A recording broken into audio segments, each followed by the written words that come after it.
नमस्कार स्टूडेंट्स, हम बात कर रहे हैं प्रीवियस ईयर के सॉल्यूशन पर। और आज के सेशन में हमने लिया है कॉमन एरर्स को, जो एसएससी सीएचएसएल प्रीवियस ईयर के क्वेश्चन पेपर में आ चुकी हैं। ये common errors SSC CHSL 10+2 tier 1 shift 1 16/3/2018 और 17/3/2018 वाले क्वेश्चन पेपर से ली गई है। हमने इस किताब का किरण पब्लिकेशन की जो 2024 एडिशन है, जिस पर लिखा हुआ है टिल दिसंबर 2023, 16,950 प्लस, इस किताब से इन कॉमन एरर्स को लिया है। तो अगर आपके पास ये किताब है तो अच्छी बात है, अगर आपके पास ये किताब नहीं भी है तो भी कोई दिक्कत की बात नहीं है। हम जो भी यहाँ पर डिस्कस करते हैं इन सेंटेंसेस को प्रिंटेबल पीडीएफ की फॉर्म में हमारे टेलीग्राम चैनल पर डाल देते हैं, और इस टेलीग्राम चैनल का लिंक आपको हमारे यूट्यूब चैनल के फ्रंट पेज पर मिल जाएगा। वहां से आप इनको प्रिंटेबल पीडीएफ की फॉर्म में डाउनलोड कर सकते हैं। यह है हमारी आज की वीडियो का सेंटेंस। देखिए, कॉमन एरर्स करते वक्त हम सेंटेंसेस को सिंटैक्टिकली एनालाइज करते हैं। हम देखते हैं कि सेंटेंस की स्ट्रक्चर में कहां पर गलती है, किस तरह का इंप्रूवमेंट हो सकता है, क्या उसका ग्रामेटिकल अरेंजमेंट गलत है या उसका मीनिंग गलत है। यहाँ पर एक सेंटेंस लिखा हुआ है जिसमें मदर आपका नाउन है और माई हो गया उसके लिए पजेसिव डिटरमिनर, पोजीशन बताने के लिए। इस तरह से माई मदर जो नाउन फ्रेज हुई वो सब्जेक्ट हो गया। टोल्ड यहाँ पर मेन वर्ब है। अब ये जो मेन वर्ब है डाई ट्रांजिटिव नेचर की है। डाई ट्रांजिटिव नेचर की वर्ब ऐसी वर्ब होती है जो अपने बाद दो ऑब्जेक्ट लेती है। पहला ऑब्जेक्ट पर्सन के रूप में और दूसरा ऑब्जेक्ट उस थिंग के रूप में होगा, और ये रहा इसका पहला ऑब्जेक्ट। अब देखिए, यहां पर ये जो लिखा हुआ है don't eat the junk food, इस सेंटेंस को फर्दर एनालाइज करने से पहले मैं आपको ये बता दूं कि ये सेंटेंस इनडायरेक्ट सेंटेंस लिखा हुआ है। इसका डायरेक्ट वर्जन अगर आप लिखने की कोशिश करेंगे तो आप लिखेंगे माई मदर। डायरेक्ट इनडायरेक्ट तो आपने पढ़े होंगे ना, उसी सेंटेंस को मैं लिख रहा हूं, my mother said to me, फिर कॉमा आ जाएंगे, इन्वर्टेड कॉमा आ जाएंगे, और यहां पर लिखा हुआ है don't eat the junk food. ये है आपका डायरेक्ट सेंटेंस। अब आपको अगर इसको इनडायरेक्ट सेंटेंस में चेंज करना होगा तो आप किस तरह से कन्वर्ट करते हैं इसको, माई मदर, चलो इसी वर्ब का यूज कर लेता हूं मैं, टोल्ड मी।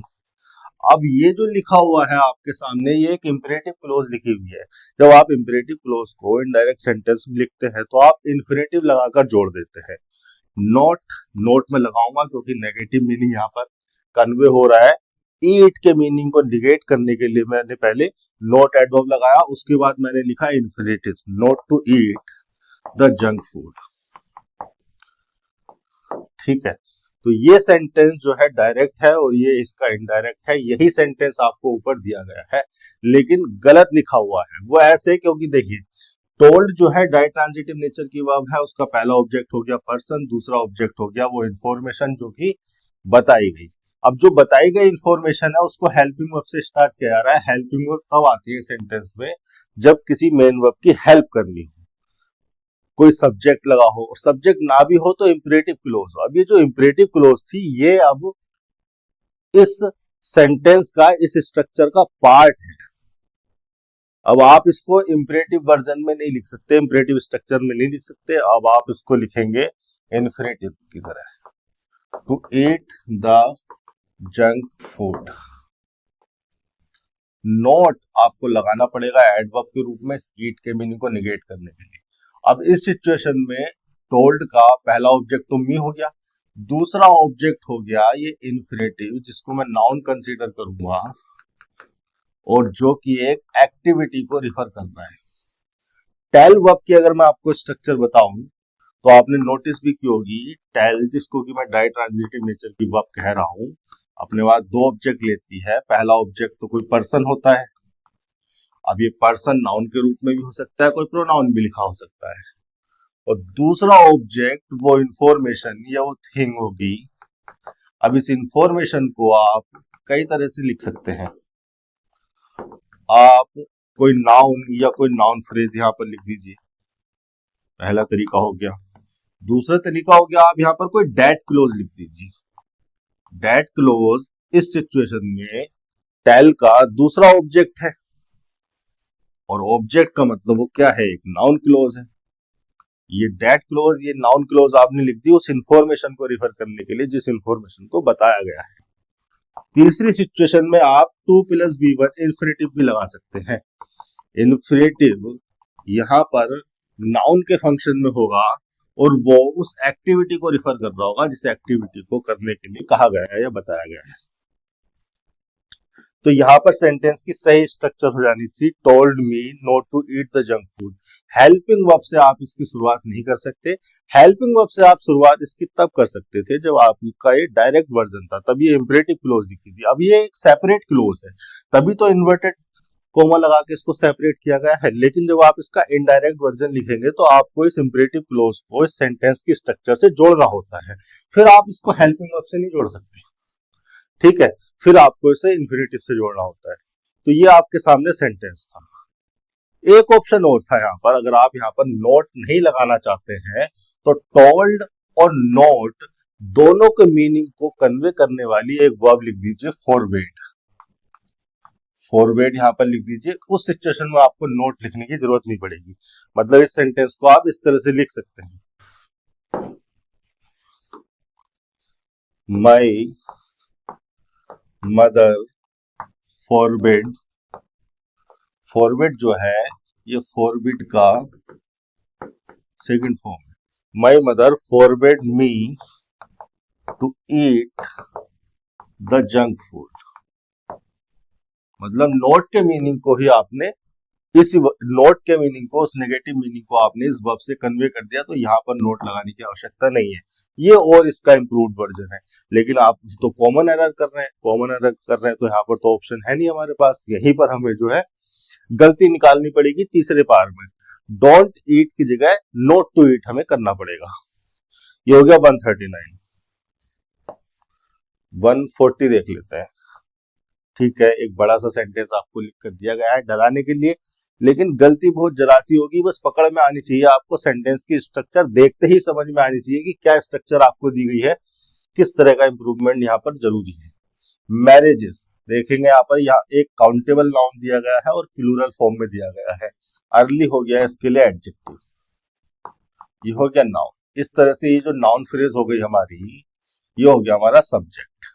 अब सब्जेक्ट है हमारा प्लूरल। प्लूरल सब्जेक्ट के हिसाब से हमारी जो वर्ब होनी चाहिए, ये मैं पार्ट अभी समझाऊंगा क्या है। हमारी जो वर्ब होनी चाहिए लीड्स, मेन वर्ब जो है हमारी, वो प्लूरल सब्जेक्ट के हिसाब से लीड्स नहीं लीड होनी चाहिए। सेंटेंस में मेन एरर तो ये है, आपको बस फर्स्ट पार्ट को, फर्स्ट ऑप्शन को चूज करना था आंसर में और आगे बढ़ जाना था। अब चाहे तो आप इसको सेंटेंस को पूरा पढ़ सकते हैं कि कहीं और कोई गड़बड़ तो नहीं है, बट मेन एरर तो सेंटेंस में यही है। सब्जेक्ट आपका प्लूरल था, उसके हिसाब से वर्ब लीड्स नहीं लीड हो जानी थी। और यहाँ पर भी देखेंगे तो थॉट, एक और मेन वर्ब का इस्तेमाल किया गया है एंड कंजंक्शन से जोड़कर, तो उस वर्ब को भी प्लूरल फॉर्म में लिखा गया है। मतलब ऐसी फॉर्म में जो कि प्लूरल सब्जेक्ट के साथ कोलोकेटिव हो। लेकिन मेन एरर तो हमने छाट दी। इसके अलावा भी सेंटेंस की स्ट्रक्चर में काफी जगह पर सिंटैक्टिकल इंप्रूवमेंट की आवश्यकता है। सेंटेंस में अभी भी कहीं पर एक से ज्यादा जगह पर मुझे सिंटैक्टिकल इंप्रूवमेंट की आवश्यकता दिखाई दे रही है। मेरे साथ एक बार सेंटेंस को फिर से पढ़ लीजिए। Early marriages only not leads to high population and थॉट the progress of our young population, comma they entail an enormous amount of trouble to young mothers. अब सेंटेंस की स्ट्रक्चर को एक बार एनालाइज करते हैं और देखते हैं कहां पर किस तरह के इंप्रूवमेंट की आवश्यकता है और क्यों है। जब हम क्यों का जवाब ढूंढने लग जाते हैं तब हमारी एक्चुअल लर्निंग हो रही होती है। पहले तो मैं आपको ये फ्रेज बता दूं कि ओनली नोट, ये फ्रेज गलत लिखी हुई है। ये सही फ्रेज होती है, सही स्ट्रक्चर होती है नॉट ओनली। अब ये जो नॉट ओनली है, इसमें जो ओनली वर्ड होता है, ये जो नॉट ओनली है, इसमें जो ओनली वर्ड होता है, ये डिटर्मिनर के फंक्शन में भी हो सकता है और एडवर्ब के फंक्शन में भी हो सकता है। डिटर्मिनर के फंक्शन में तब होगा जब किसी नाउन से पहले लिखा होगा, किसी नाउन को डिटरमाइन करने के लिए आया होगा। एडवर्ब के फंक्शन में तब होगा जब किसी वर्ब से पहले लिखा होगा, किसी एडजेक्टिव से पहले लिखा होगा या किसी एडवर्ब से पहले लिखा होगा। नोट तो एडवर्ब ही होता है और ये एडवर्ब होता है निगेट करने के लिए ओनली के मीनिंग को। ओनली चाहे हम डिटर्मिनर के फंक्शन में लगाएं चाहे हम एडवर्ब के फंक्शन में लगाएं, ओनली लगाया जाता है किसी इंफॉर्मेशन को एम्फेसाइज करने के लिए, उस पर जोर देने के लिए। और जो एम्फेसाइज दिया जा रहा है, जो एम्फेसिस हम डाल रहे हैं ओनली को लगाकर उस इंफॉर्मेशन पर, जो जोर हम लगा रहे हैं उस इंफॉर्मेशन पर, उस जोर को निगेट करने के लिए, उसमें नेगेटिव मीनिंग इंक्लूड करने के लिए हमने नॉट ओनली को लगा दिया। ओनली अगर डिटर्मिनर है तो भी हम नॉट एडवर्ब को डिटर्मिनर के लिए लगा सकते हैं, ओनली अगर एडवर्ब के फंक्शन में है तो भी हम नॉट को ओनली एडवर्ब के लिए लगा सकते हैं। अब ये जो पार्ट हो जाता है इसका, एक इंफॉर्मेशन को एम्फेसाइज करना है, इसके साथ एक पार्ट और आता है, वो होता है कंजंक्शन, बट ऑल्सो। इस तरह से पूरा नॉट ओनली बट ऑल्सो एक को रिलेटिव कंजंक्शन बन जाता है। क्या कहा मैंने? को रिलेटिव कंजंक्शन। और नॉट ओनली बट ऑल्सो को रिलेटिव कंजंक्शन का इस्तेमाल हम करते हैं दो रिलेटेड आइडियाज को कनेक्ट करने के लिए, दो ऐसे रिलेटेड आइडियाज को कनेक्ट करने के लिए जो एक दूसरे से कॉन्ट्रास्टिंग इंफॉर्मेशन के भी हो रहे हो, तभी तो हमने बट कंजंक्शन को लगाया है। और हम एम्फेसाइज भी कर रहे हो, दोनों इंफॉर्मेशन पर एम्फेसाइज कर रहे हो। कहने का मतलब ये होता है कि नॉट ओनली लगाकर हम नॉट ओनली के बाद जो इंफॉर्मेशन को लिखते हैं, हम ये कहना चाह रहे हैं कि नॉट ओनली के बाद लिखी हुई इंफॉर्मेशन ही नहीं, बट ऑल्सो के बाद लिखी हुई इंफॉर्मेशन भी इंपॉर्टेंट है, वैलिड है, इसको भी कंसीडर कीजिए। बट यहाँ पर कंजंक्शन होता है और ऑल्सो होता है यहाँ पर एडिशनल डिटेल, एडिशनल इंफॉर्मेशन को रिफर करने के लिए। मतलब ये नहीं, एडिशन में ये भी है। और इन दोनों इंफॉर्मेशन को जोड़ने के लिए हमने बट कंजंक्शन लगा दिया।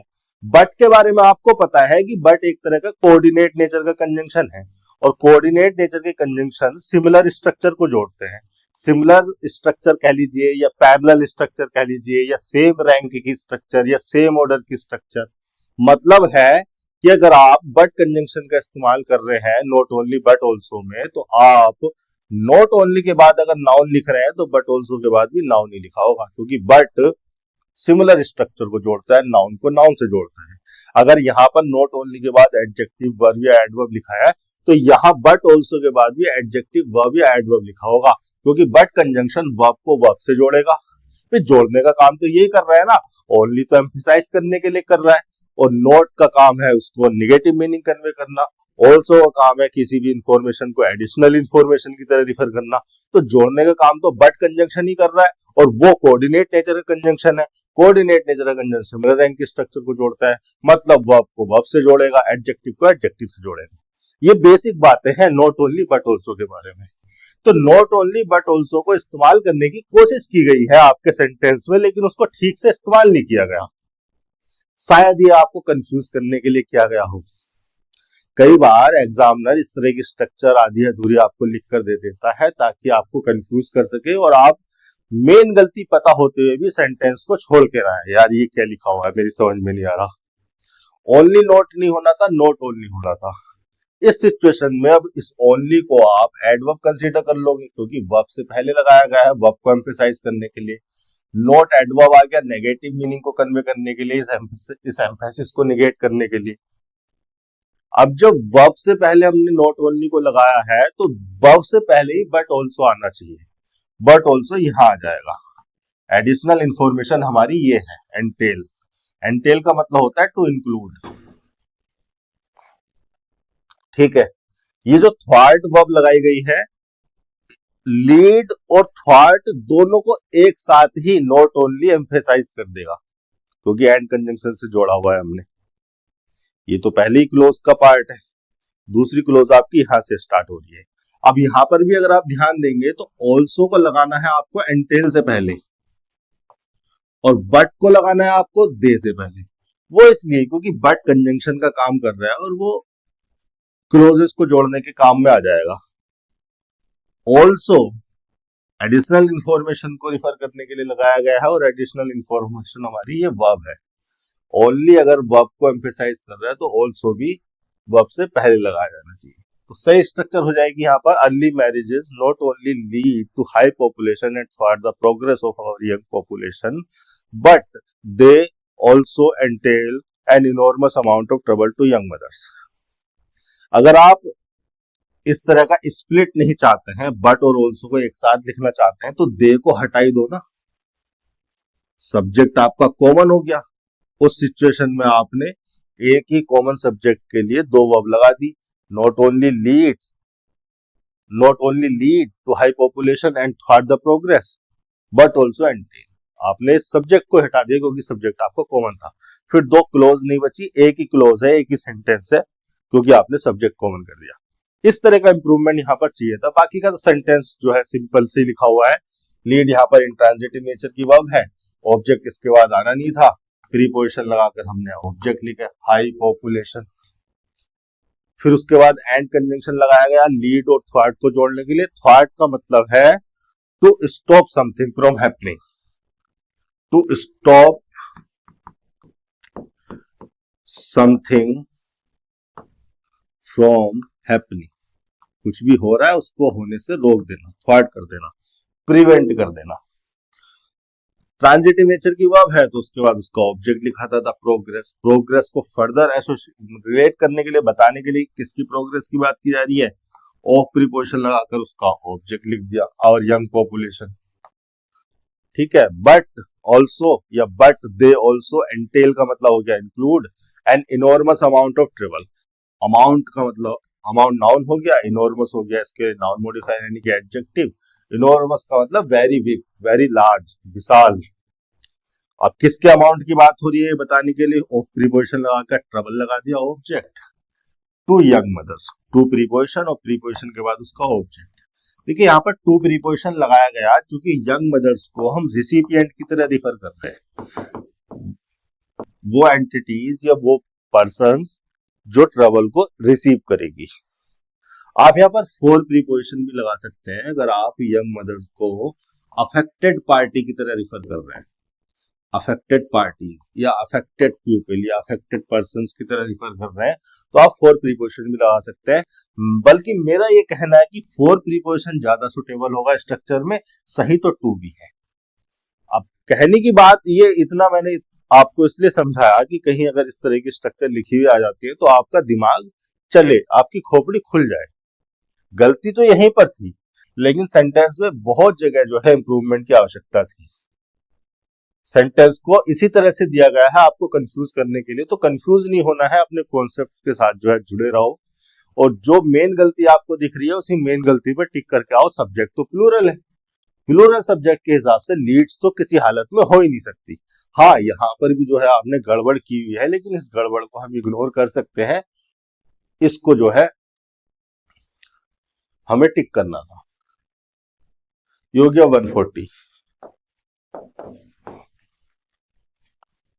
141 he cooked the dinner and then put the radio on। Okay, ये यहाँ पर प्रोनाउन हो गया, सब्जेक्ट के फंक्शन में है, मेन वर्ब जो है आपकी वर्ब की सेकंड फॉर्म लगी है, ट्रांजिटिव नेचर की वर्ब है इसलिए उसके बाद उसका ऑब्जेक्ट आ जाएगा द डिनर। एंड कंजंक्शन लगाया गया है, और एंड कंजंक्शन लगाया गया है पुट वर्ब को और कुक्ड वर्ब को जोड़ने के लिए। पुट जो वर्ब होती है इसकी first second third form same ही होती है, यानी कि पुट हमारी बेस फॉर्म है वर्ब की फर्स्ट फॉर्म, इसकी सेकंड फॉर्म भी जो है पुट ही होगी और इसकी थर्ड फॉर्म भी पुट ही होगी। ठीक है, अब आप देखेंगे कि एंड कंजंक्शन लगाया गया है कुक्ड और पुट को जोड़ने के लिए। इस देन का क्या काम है? देखिए, देन जो वर्ड होता है वो प्रीपोजिशन भी हो जाता है और कंजंक्शन भी हो सकता है, लेकिन दोनों ही केसेस में, दोनों ही फंक्शन में ये कंपैरिजन के लिए इस्तेमाल होता है। जब हम किसी एक एंटिटी का कंपैरिजन किसी दूसरी एंटिटी से कर रहे हो, मतलब वन वर्सेस वन का कंपैरिजन, चाहे उनका डायरेक्ट कंपैरिजन किया जा रहा हो, उनके किसी एट्रीब्यूट का कंपैरिजन किया जा रहा हो, उनकी किसी और फीचर का, कैरेक्टरिस्टिक प्रॉपर्टी का कंपैरिजन किया जा रहा हो, वन वर्सेस वन का कंपैरिजन जब होता है हम तो देन को यूज कर लेते हैं। प्रीपोजिशन भी हो सकता है, कंजंक्शन भी हो सकता है। यहां पर तो हम कोई कंपैरिजन कर नहीं रहे। एक्चुअली में हमें यहाँ पर कंपैरिजन नहीं करना है, यहाँ पर हमें दिखाना है दो इवेंट्स का सीक्वेंस, कि पहले जो है कुकिंग वाला काम किया उसने, फिर रेडियो को ऑन करने वाला काम किया। तो दो इवेंट्स का सीक्वेंस अगर दिखाना है तो हम यहाँ पर एक एडवर्ब ऑफ टाइम यूज कर सकते हैं, और वो एडवर्ब टाइम होता है देन, THEN। जिस तरह से नाउ होता है, नाउ भी एक एडवर्ब टाइम है, प्रेजेंट के पॉइंट को रिफर करता है, प्रेजेंट के टाइम को रिफर करता है। उसी प्रकार से देन पास्ट के टाइम को भी रिफर कर सकता है, फ्यूचर के टाइम को भी रिफर कर सकता है। क्योंकि आपके सेंटेंस का जो कंटेक्स्ट है वो पास्ट के टाइम में है, तो आप इसको पास्ट का टाइम रिफर करते हुए मानेंगे।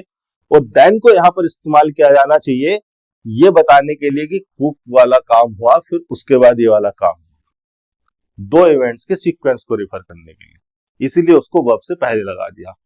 पुट यहाँ पर ट्रांजिटिव नेचर की वर्ब हो गई, इसके बाद इसका ऑब्जेक्ट हो गया द रेडियो, और ऑन यहाँ पर ऑब्जेक्ट कॉम्प्लीमेंट हो गया। ऑन को प्रीपोजिशन कंसीडर ना कर लिया जाए, यहाँ पर जो बच्चा ऑन को यहाँ पर प्रीपोजिशन कंसीडर कर लेगा तो मैं उससे पूछूंगा कि अगर ऑन प्रीपोजिशन है तो इसका ऑब्जेक्ट कहाँ है, क्योंकि प्रीपोजिशन लगाए जाते हैं अपने बाद लिखे जाने वाले किसी नाउन प्रोनाउन को जोड़ने के लिए, तो इसके बाद लिखे जाने वाला वो नाउन प्रोनाउन कहाँ है, इसका मतलब ऑन यहाँ पर प्रीपोजिशन के फंक्शन में नहीं है। ऑन लगाया गया है द रेडियो जो कि एक नाउन है इस ऑब्जेक्ट को कॉम्प्लीमेंट देने के लिए, तो मैं इसको कहूंगा ऑब्जेक्ट कॉम्प्लीमेंट। ऑब्जेक्ट कॉम्प्लीमेंट अगर ये हो रहा है तो इसका मतलब ये कहीं ना कहीं एडजेक्टिव के फंक्शन में है, क्योंकि ऑब्जेक्ट है क्या हमारा, ऑब्जेक्ट है हमारा नाउन। तो नाउन को अगर कॉम्प्लीमेंट दे रहा है, नाउन के मीनिंग को कंप्लीट कर रहा है, तो मैं क्या कहूंगा, नाउन को मॉडिफाई करने के लिए लगाया गया है, तो फंक्शनली अपने फंक्शन के हिसाब से ये एडजेक्टिव के फंक्शन में है। 141 का तीसरे पार्ट में मैंने एरर निकाल देंगे। 142 देख लेते हैं, फिर से एक लंबा चौड़ा सेंटेंस आपको दिया गया है डराने के लिए, देख लेते हैं कहां पर इसमें गलती है और कहां पर क्या किस तरह का इंप्रूवमेंट यहां पर हो सकता है। प्रोटीन्स काउंटेबल नाउन भी हो जाता है, अनकाउंटेबल भी कंसीडर किया जा सकता है। यहाँ पर काउंटेबल कंसीडर किया गया है और प्लूरल फॉर्म यहाँ पर लिखी गई है, यानी कि आपका जो सब्जेक्ट हो गया वो प्लूरल सब्जेक्ट हो गया, उसके साथ आर लगा दिया लिंकिंग वर्ब के फंक्शन में। लिंकिंग वर्ब के बाद आना चाहिए कॉम्प्लीमेंट, और कॉम्प्लीमेंट यहाँ पर लिखा गया है एक नाउन के रूप में। प्रोवाइड वर्ब होती है, प्रोवाइडर प्रोवाइड करने वाला नाउन हो गया, तो subject linking verb complement, subject हमारा प्लूरल था तो उसका कॉम्प्लीमेंट भी हमने प्लूरल ही लिया, आर लिंकिंग वर्ब से लिंक कर दिया। अब इस नाउन को फर्दर रिलेट करने के लिए, बताने के लिए कि किसके प्रोवाइडर्स की बात हो रही है, हमने ऑफ प्रीपोजिशन लगाया और प्रीपोजिशन के बाद लगा दिया उसका ऑब्जेक्ट एनर्जी। इन प्रीपोजिशन और प्रीपोजिशन के बाद एक और ऑब्जेक्ट आ गया एन इमरजेंसी, उस सिचुएशन को रिफर करने के लिए इन प्रीपोजिशन का इस्तेमाल कर दिया। एन हो गया आर्टिकल इमरजेंसी के लिए, क्योंकि इमरजेंसी वोवल साउंड के साथ है तो एन आर्टिकल आ गया, कोमा लगाया, एंड कंजंक्शन लिखा। अब सब्जेक्ट तो हमारा यहाँ पर भी प्रोटीन्स ही है, उसका दूसरा प्रेडिकेट लिख रहे हैं। इस तरह से दो प्रेडिकेट को जोड़ने के लिए हमने एंड कंजंक्शन लगाया। एंड कोऑर्डिनेट नेचर का कंजंक्शन है, सिमिलर रैंक की स्ट्रक्चर को जोड़ सकता है। यहाँ पर एक ही सब्जेक्ट प्रोटीन्स के जो कि प्लूरल सब्जेक्ट है, दो प्रेडिकेट को ये जोड़ रहा है।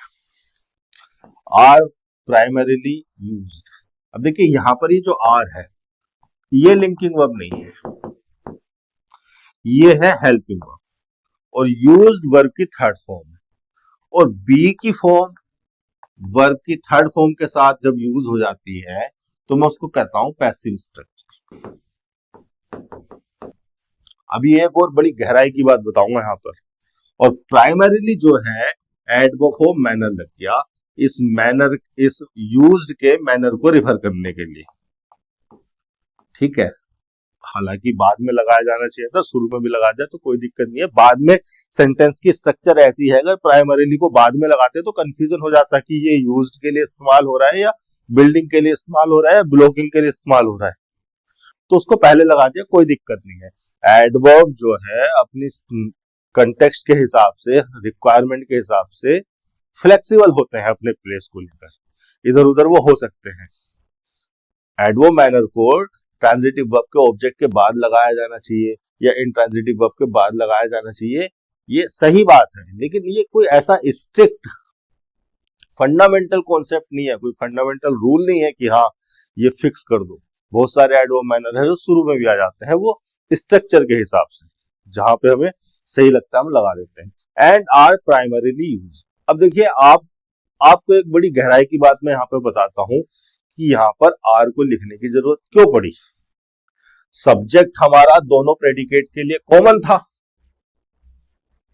तो उसको हमने एक ही बार लिखा शुरू में, एंड कंजंक्शन से हमने एक ही सब्जेक्ट के लिए दो प्रेडिकेट जोड़ दिए। लेकिन दो आर क्यों लिखे हमने, यहां पर भी आर लिखा, यहां पर भी आर लिखा। क्या आर को कॉमन नहीं कर सकते थे? आर को भी कॉमन कर देते, शुरू में लिखते, फिर मैं ये कहता कि एंड कंजंक्शन ने इस कॉम्प्लीमेंट को और इस वर्ब स्ट्रक्चर को जोड़ा है। ये गड़बड़ हो जाती। अगर मैं यहां से आर को हटा देता, मैं ये कह देता कि आर तो शुरू में लिखा हुआ है, कॉमन कर दो, इस आर को लगाने की कोई जरूरत नहीं है। तो अब एंड कंजंक्शन किसे जोड़ रहा है? प्रोवाइडर्स कॉम्प्लीमेंट को, जो कि एक नाउन है। किससे जोड़ रहा है? वर्ब की स्ट्रक्चर से, प्राइमरीली यूज्ड से। प्राइमरी तो एडवर्ब है, उसको हटा दो, यूज्ड से नाउन को जोड़ रहा है, फिर तो गड़बड़ हो गई ना। एंड कोऑर्डिनेट नेचुरल कंजंक्शन है, नाउन को वर्ब से कैसे जोड़ सकता है? एक बात तो ये सोचे कि ये गड़बड़ हो जाती है, और दूसरी गड़बड़ ये हो जाती है कि ये वाला आर अलग है, ये वाला आर अलग है। स्पेलिंग सेम है, वर्ड सेम है, लेकिन फंक्शन अलग है। ये वाला आर मेन वर्ब है, लिंकिंग वर्ब के नेचर का वर्ड है, लिंकिंग वर्ब है और मेन वर्ब के फंक्शन में है। ये वाला जो आर है ये हेल्पिंग वर्ब है। तो दोनों को एक ही वर्ड कंसीडर नहीं किया सकता, दो अलग अलग वर्ड है, दोनों के सेंटेंस में फंक्शन अलग अलग है। अगर दोनों के फंक्शन अलग अलग है तो दोनों को हमें लिखना पड़ेगा।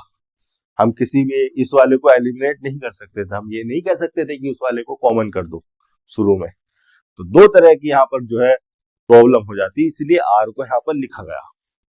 ठीक है, and are primarily used as लगा दिया प्रीपोजिशन रोल या फंक्शन को रिफर करने के लिए। किसी का रोल या फंक्शन बताना हो तो एज लगाकर बता देते हैं। और क्या है प्रोटीन्स का फंक्शन, किस तरह से वो यूज होता है? बिल्डिंग ब्लॉक, ब्लॉकिंग लिख रखा है, यही यहाँ पर गड़बड़ है। देखिए ब्लॉक के बारे में मैं बता दूं आपको कि ये जो वर्ड होता है ब्लॉक, ये नाउन भी हो जाता है, वर्ब भी हो जाता है। एक्चुअली में आपके सेंटेंस में जो ब्लॉकिंग यूज किया गया है ना, ब्लॉक को वर्ब माना गया है और वर्ब की आईएनजी फॉर्म लगाई गई है, जिरेंड लिखा गया है यहाँ पर। ब्लॉक जब वर्ब होता है तो इसका मतलब होता है to stop the movement of something. अगर कोई मूवमेंट हो रही है, कोई पाइप है, कोई वाटर फ्लो कर रहा है पाइप में, और आप उस पाइप में उस वाटर की मूवमेंट रोक दो, तो आपने क्या कर दिया? पाइप को ब्लॉक कर दिया। किसी के फ्लो को रोक देना, किसी की मूवमेंट को रोक देना ब्लॉक करना होता है। या to stop something from happening, कोई एक्टिविटी हो रही है, कोई प्रोसेस चल रही है, आपने उसको होने से रोक दिया, तो आपने उस एक्टिविटी को, उस प्रोसेस को ब्लॉक कर दिया। To stop something from happening, ये मीनिंग भी आ जाता है। आपके सेंटेंस में इन दोनों में से किसी मीनिंग का इस्तेमाल नहीं है, फिर भी आपने ब्लॉक को वर्ब के फंक्शन में कंसीडर करके आईएनजी लगा के उसे जबरदस्ती जीरेंड बना दिया। गलती तो यहीं पर है। एक्चुअली में यहाँ पर ब्लॉक को वर्ब की तरह नहीं, नाउन की तरह कंसीडर करो। ब्लॉक जब नाउन होता है तो किस तरह के मीनिंग को कन्वे करता है मैं दिखा देता हूं। ये ब्लॉक है, ये बिल्डिंग ब्लॉक है। हमारी जो इमारतें बनती हैं, घर, बड़ी बड़ी जो बिल्डिंग्स बनती हैं, होटल्स बनते हैं, रेलवे स्टेशन बनते हैं, प्लेटफॉर्म बनते हैं, वहां इस तरह के ब्लॉक को इस्तेमाल किया जाता है। इस तरह की स्ट्रक्चर में एक के ऊपर एक रख के हम इन ब्लॉक्स का इस्तेमाल करते हैं। बच्चे खेलते हैं तो बच्चों के ये जो टॉयज होते हैं, बच्चे इनको आपस में जोड़कर कुछ भी बना लेते हैं, कोई भी स्ट्रक्चर बना लेते हैं, तो इनको भी ब्लॉक कहा जाता है।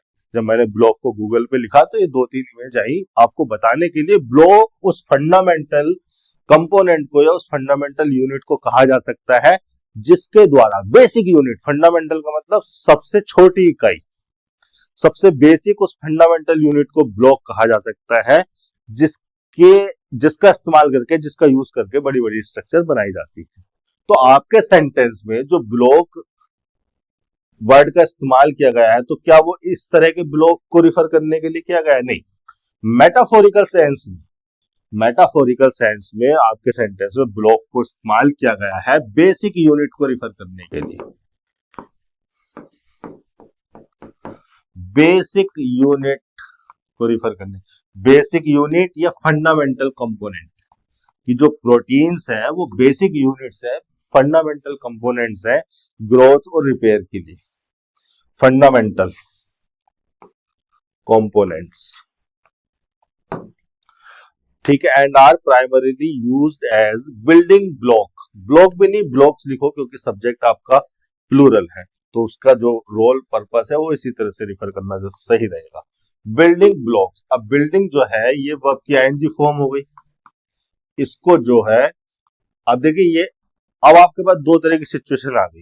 ये ब्लॉक्स है नाउन, तो इस वर्ब के आईएनजी फॉर्म को इस नाउन के लिए प्रेजेंट पार्टिसिपल मानोगे, या फिर ये जीरेंड के फंक्शन में है।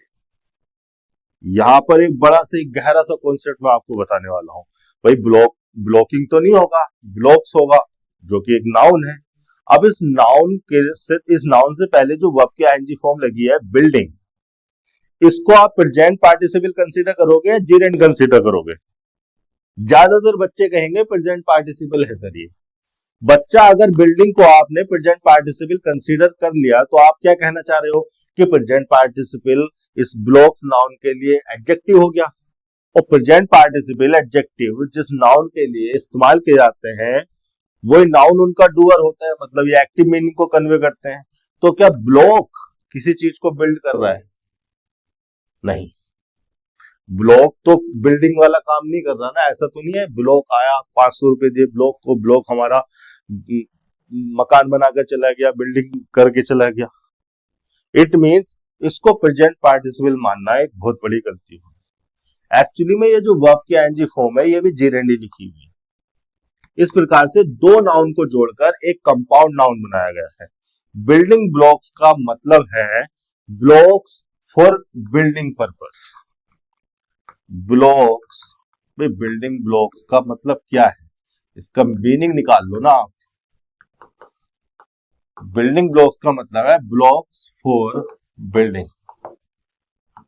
जैसे एक एग्जांपल और बताता हूं आपको। जैसे मैंने लिखा स्विमिंग पूल, मैंने लिखा स्विमिंग पूल, पूल हो गया नाउन, स्विमिंग हो गया वर्ब की आईएनजी फॉर्म। फिर मैंने एक एग्जाम्पल यहां पर लिखा स्विमिंग गर्ल। स्विमिंग पूल पर और स्विमिंग गर्ल पर जरा फोकस कीजिए। स्विमिंग गर्ल की सिचुएशन में आप ये कह सकते हैं कि सर गर्ल हो गया नाउन, स्विमिंग है वर्ब की आईएनजी फॉर्म, और ये वर्ब की आईएनजी फॉर्म एडजेक्टिव के फंक्शन में है, गर्ल को मॉडिफाई कर रही है। और वर्ब की आईएनजी फॉर्म अगर एडजेक्टिव हो रही है तो ये क्या हो गया, प्रेजेंट पार्टिसिपल।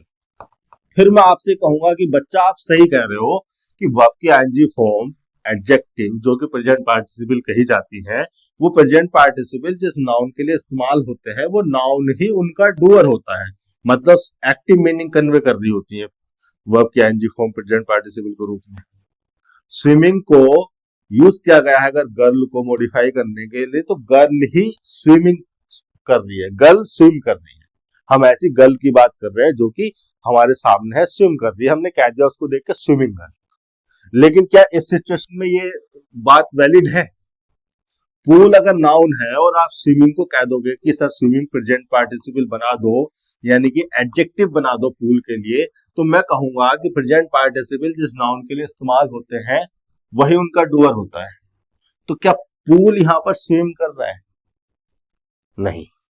ध्यान से देखने पर पता चलेगा कि यहां पर स्विमिंग पूल का मतलब है एक्चुअली में पूल फॉर स्विमिंग। अब फोर हो गई प्रीपोजिशन, और प्रीपोजिशन के बाद उसका ऑब्जेक्ट, तो मुझे इसको क्या कहना चाहिए, जीरेंड कहना चाहिए, यानी कि ये भी एक नाउन के फंक्शन में है। तो स्विमिंग पूल में जो वर्ब की आईएनजी फॉर्म है मैं इसको प्रेजेंट पार्टिसिपल मानने की बजाय क्या कहूं, मैं इसको जिरेंडी कहूं। अब आपको थोड़ा सा अटपटा सा तो लग रहा होगा, लेकिन बात यही है कि ये जिरेंड नाउन हो गया और ये एक नाउन हो गया, दो नाउन ने मिलकर एक कंपाउंड नाउन बना दिया किसी एक एक्टिविटी को या किसी एक एंटिटी को रिफर करने के लिए। उसी प्रकार से बिल्डिंग ब्लॉक्स भी दो अलग अलग नाउन है, एक जिरेंड है और एक रेडीमेड नाउन है। दो नाउन मिलकर एक कंपाउंड नाउन बना रहे हैं। एक एंटिटी का नाम है बिल्डिंग ब्लॉक्स। हिसाब ये है बिल्डिंग ब्लॉक्स।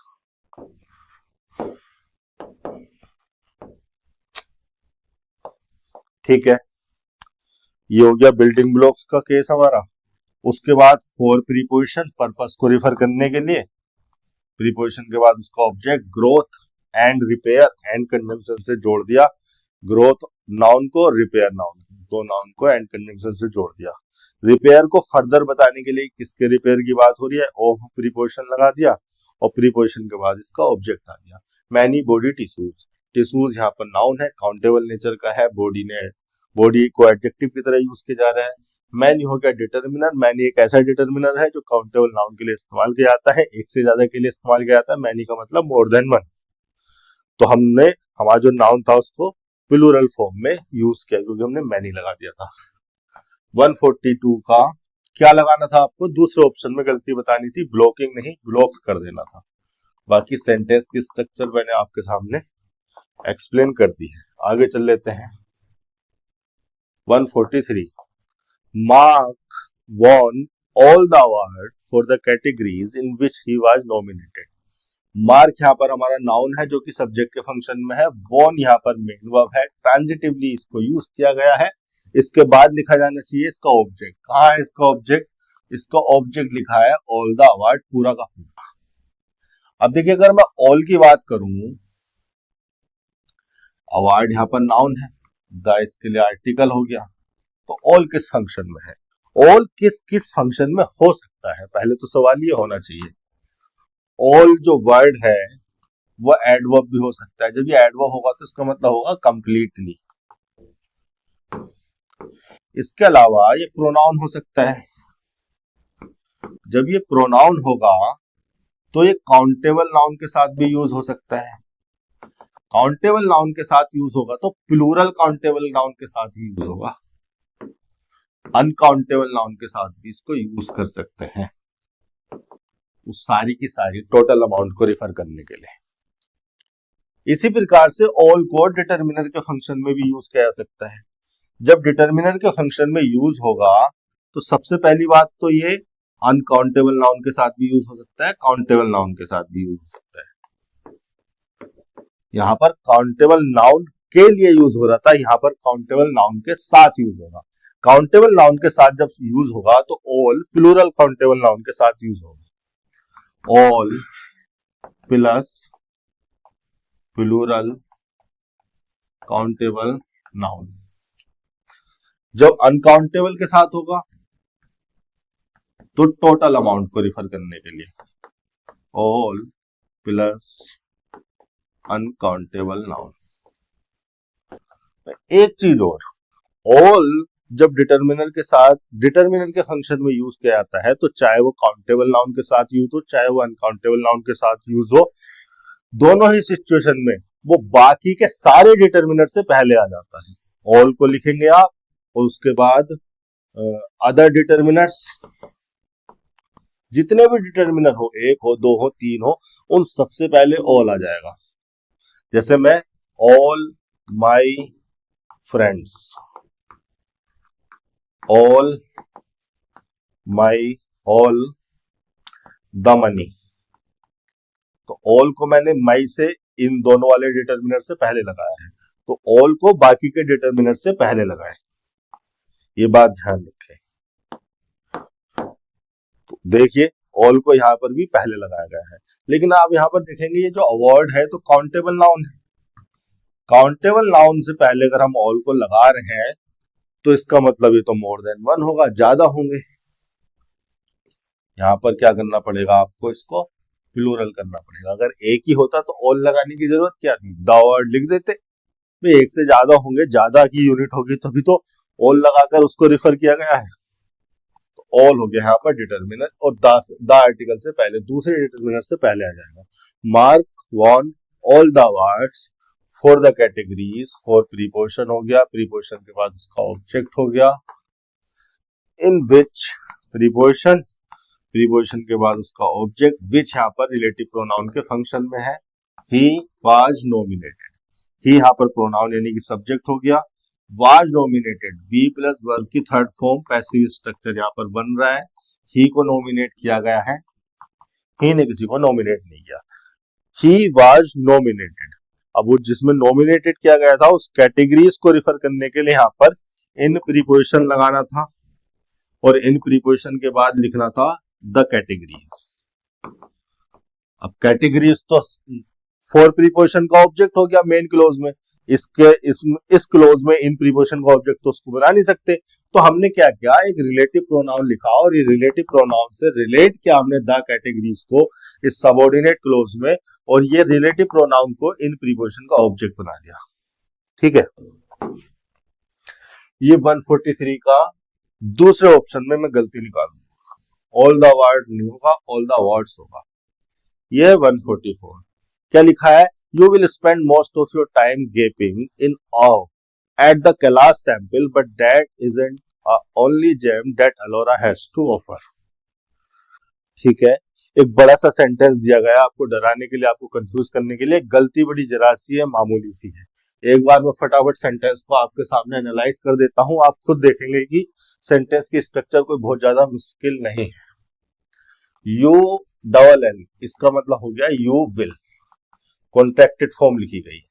यू हमारा सब्जेक्ट हो गया, विल हो गया हमारा मेन वर्ब, स्पेंड हो गई, सॉरी विल होगी हमारी हेल्पिंग वर्ब, स्पेंड हो गई मेन वर्ब, और मेन वर्ब जो है हमारी ट्रांजिटिव नेचर की है, उसके बाद इसका ऑब्जेक्ट लिखा हुआ है मोस्ट। मोस्ट यहाँ पर प्रोनाउन है, होने को तो एडवर्ब भी हो जाता है, होने को डिटरमिनर भी हो जाता है, लेकिन यहाँ पर क्या है, प्रोनाउन है।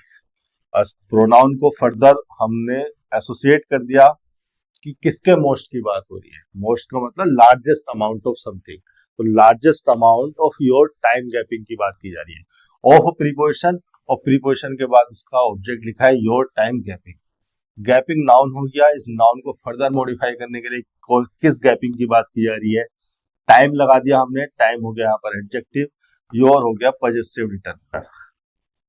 अब कुछ स्टूडेंट्स को ना यहाँ पर भी गलती नजर आ रही होगी, वो कह रहे होंगे यार टाइम गैपिंग का मतलब समझ में नहीं आ रहा, यहाँ पर होना चाहिए टाइम गैप।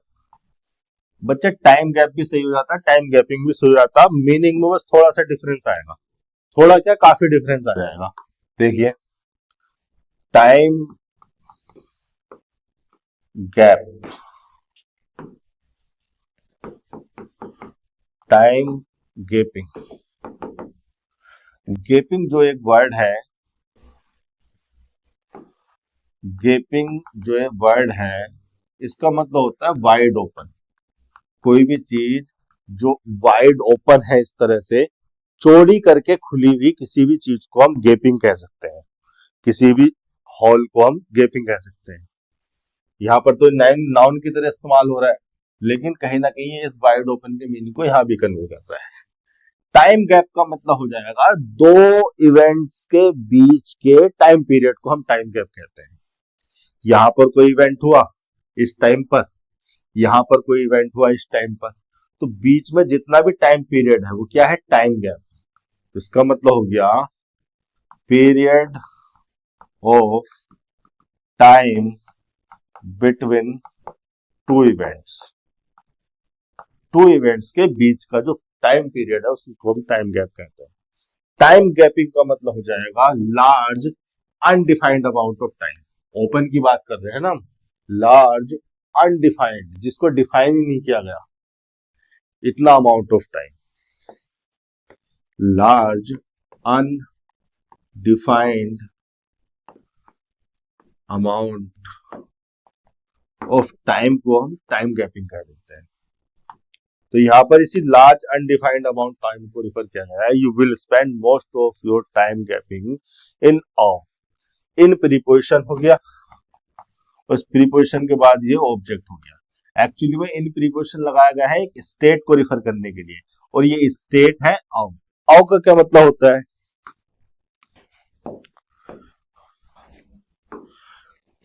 AWE नाउन जब होता है तो इसका मतलब हो जाता है a feeling of great respect with fear और सरप्राइज। सरप्राइज के साथ या फियर के साथ ग्रेट रेस्पेक्ट की जो फीलिंग होती है उसको कहते हैं अम। तो आओ को यूज किया गया है इस स्टेट को रिफर करने के लिए। स्टेट से पहले हमने इन प्रीपोजिशन लगा दिया। इन प्रीपोजिशन किसी स्टेट को रिफर करने के लिए लगाई जा सकती है। You will spend most of your time gaping in awe at the Kailash temple, उस लोकेशन को रिफर करने के लिए जहां पर ये एक्टिविटी होगी, उस स्पेसिफिक प्लेस को रिफर करने के लिए एट प्रीपोजिशन, और प्रीपोजिशन के बाद उसका object Kailash temple. Kailash temple मैं आपको दिखा देता हूं। ये है कैलाश टेम्पल। एक बड़े से रॉक को, बड़े से पत्थर को काटकर इस टेम्पल को बनाया गया है एलोरा की गुफाओं में। सामने से देखने पर ये ऐसा है, ये इसका ऊपर से जो व्यू है वो है। ठीक है, इस तरह की स्ट्रक्चर ये है और अंदर से देखने पर ये ऐसा होता है, ऐसा लगता है। आगे एलोरा का भी जिक्र आया है, एलोरा केव्स है, वहां पर ये कैलाश टेम्पल है। You will spend most of your time gaping in eight the Kailash temple. यहाँ तक स्ट्रक्चर सही है, बट यहाँ पर जो है कंजंक्शन लग गया, कोऑर्डिनेट नेचर कंजंक्शन है। That is in the only gem, that यहाँ पर सब्जेक्ट हो गया, दैट कैलाश टेम्पल को रिफर करने के लिए आया है। प्रोनाउन है, सब्जेक्ट के फंक्शन में है, बट यहाँ पर कंजंक्शन लग गया, कोऑर्डिनेट नेचर कंजंक्शन है। चूंकि दूसरी वाली जो इंफॉर्मेशन है वो पहली इंफॉर्मेशन से कॉन्ट्रास्टिंग नेचर की है, तो हमने बट कंजंक्शन लगाया। दैट हमारा सब्जेक्ट हो गया, इज इंट का मतलब हो गया is not.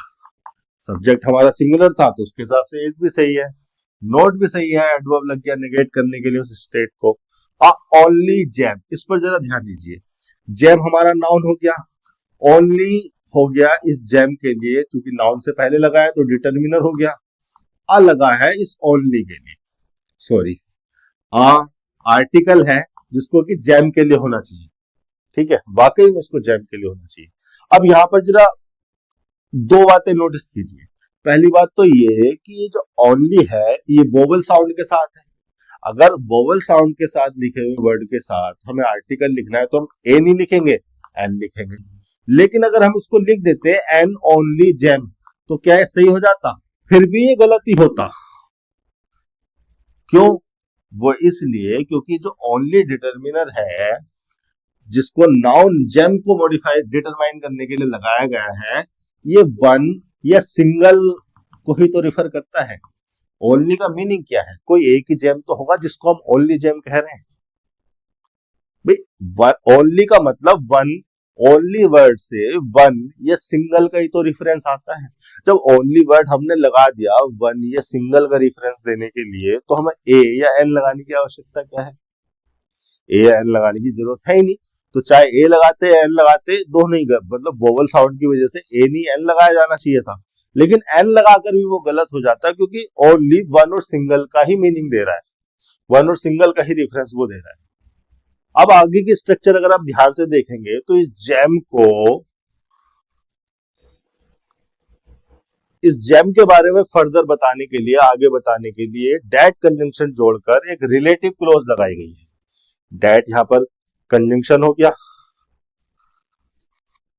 Ellora has to offer, subject has यहां पर मेन वर्ब हो गई, ट्रांजिटिव नेचर की वर्ब है, इसके बाद इसका ऑब्जेक्ट हो गया।